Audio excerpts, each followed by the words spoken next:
Atención. Mina Cientos. El Instituto Tecnológico Avelino Cignani abre su subsede en Mina Cientos con la carrera Contaduría General.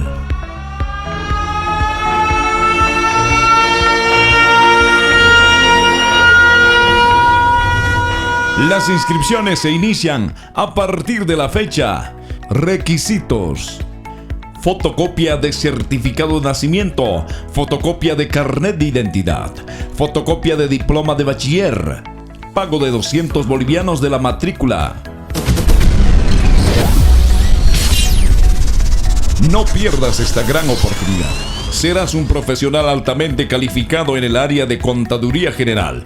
Podrás trabajar en entidades financieras, en alcaldía, gobernación, en organizaciones no gubernamentales, en áreas educativas como docente de Contaduría General.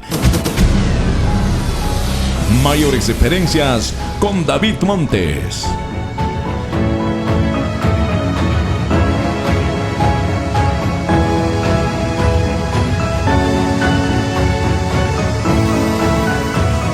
Ven y sé parte.